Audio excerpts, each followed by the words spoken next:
Only take heed to thyself, and keep thy soul diligently, lest thou forget the things which thine eyes have seen, and lest they depart from thy heart all the days of thy life.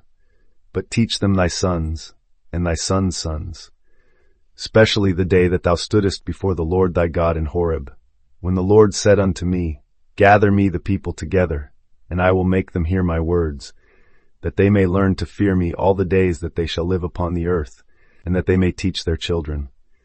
Deuteronomy 4:9-10. You stand at Horeb each time your consciousness awakens to its own I am. Only take heed to thyself and keep thy soul diligently bids you guard that first surge of divine awareness, for it is your own Christmas, the birth of God within. In that hour you have seen with inner eyes what the world cannot supply, the seed of resurrection stirring in your imagination. Forget it not, lest the wonder depart and your days become mere passing shadows.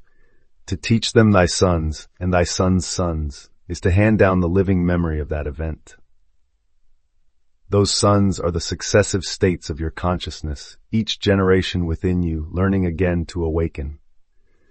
When the Lord said, Gather me the people together, he spoke to your gathering imagination, calling every aspect of self to attention, so that you might hear the Comforter, the living experience of your own I am, remembering the promise of power and wisdom.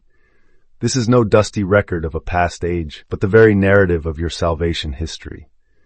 The fear of the Lord is the awe that wells up when you realize you are the Lord, that your consciousness is the Christ risen.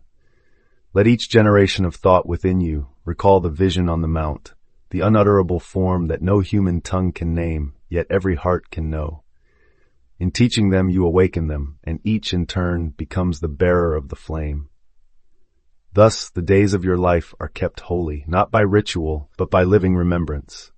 As creation ever aspires to this one far-off divine event, so you, when fully awake, will stand as both Father and Son, root and fruit, knowing that the whole counsel of God has been fulfilled within your own wonderful human imagination. Deuteronomy 4:9-10 is speaking to two levels of our inner life. First, it cautions the outward-looking you, the ego that chases external events, to take heed and turn its attention inward. Second, it points to the inner witness, the soul, that remembers the things which thine eyes have seen, those vivid imaginal experiences of the divine. In Neville's language, this is the shift from sense consciousness to the consciousness of the I am within, where memory of the divine event dwells. Gather me the people together is the call to collect and focus all aspects of our awareness, thought, feeling, attention, into a single imaginal scene. When the text says, I will make them hear my words, it describes the moment imagination speaks and the inner word awakens. Creation here is not a spoken sermon, but the forming of a living vision in the mind's eye. That vision, sustained by reverent attention, fear me all the days, actualizes outwardly. The hidden power in these verses is the creative faculty of your I am, your conscious awareness as the Lord. When you diligently keep thy soul, you are guarding that power from distraction and doubt. You possess the ability to re-experience and thereby recreate the divine event within you, regenerating your outer world by first revisiting its inner prototype. Begin each day by setting aside 5 minutes of silent contemplation to recall a moment of profound inner connection, your personal Horeb, and let the emotion of that scene wash over you until it settles in the depths of the heart. As you hold this memory, speak gentle affirmations as though guiding a child, for these teachings, your sons and sons' sons, are the seeds of thought and belief from which tomorrow's reality will bloom.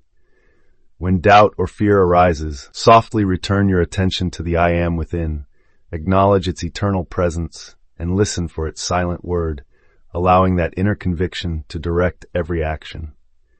Through this disciplined devotion to the inner life, the power of creation unfolds as the quiet words once spoken by the Lord emerge, becoming a living experience in each moment.